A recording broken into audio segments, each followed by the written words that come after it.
এদিকে ক্ষমতাচ্যুত প্রধানমন্ত্রী শেখ হাসিনার নামে থাকা অগ্রণী ব্যাংকের ভল্ট থেকে উদ্ধার 832 ভরি স্বর্ণ বৈধ না অবৈধ তা যাচাই শুরু করেছে দুর্নীতি দমন কমিশন দুদক।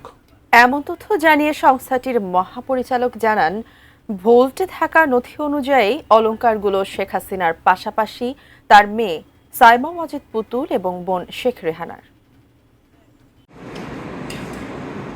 দুর্নীতি দমন কমিশন দুদকের কাছে তথ্য ছিল অগ্রণী ব্যাংকের মতিঝিল প্রিন্সিপাল শাখায় গচ্ছিত আছে ক্ষমতাচ্যুত প্রধানমন্ত্রী শেখ হাসিনার বিপুল স্বর্ণালংকার।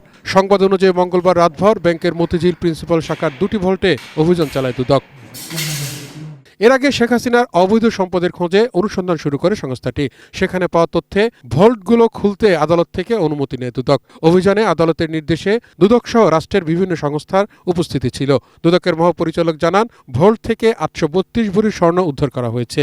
প্রিন্সিপাল শাখায় গ্রাহকের নাম শেখ হাসিনা এবং সাইমা ওয়াজেদ পুতুলের নামে লকার নাম্বার 751, যাতে আনুমানিক 422.26 ভরি স্বর্ণালংকার পাওয়া যায়।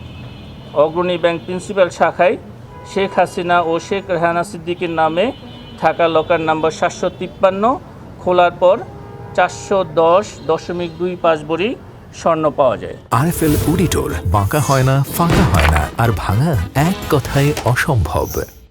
ভল্টে থাকা নথিতে শেখ হাসিনা ছাড়াও শেখ রেহানা ও সাইমা ওয়াজেদ পুতুলের স্বর্ণালংকার রয়েছে বলে জানিয়েছে দুদক। এই স্বর্ণের বৈধতা খতিয়ে দেখতে কাজ শুরু করেছে সংস্থাটি।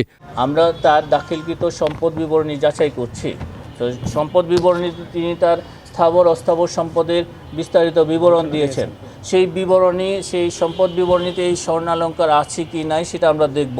যদি সেই বিবরণীর বাইরে তার নামে সম্পদ পাওয়া যায়, আপনারা বুঝতে পারছেন যে সেটা তার জ্ঞাত আয়ের উৎস বহির্ভূত সম্পদ হিসাবে সেটা বিবেচিত হবে। এদিকে অবৈধ সম্পদ থাকায় সাবেক জনপ্রশাসন মন্ত্রী ফরহাদ হোসেন দম্পতির বিরুদ্ধে মামলা করেছে দুদক। আর ইস্টার্ন ব্যাংকের চেয়ারম্যান শওকত আলী চৌধুরীর সম্পদ জব্দ ও বিদেশ যাত্রায় নিষেধাজ্ঞা দিতে দুদকের কাছে আবেদন করেছে একদল আইনজীবী। 8,000 কোটি টাকার লেনদেনের অভিযোগে যার বিরুদ্ধে অনুসন্ধান করছে দুর্নীতি দমন কমিশন। তাহিদ সৌরভ, এটিএন নিউজ, ঢাকা।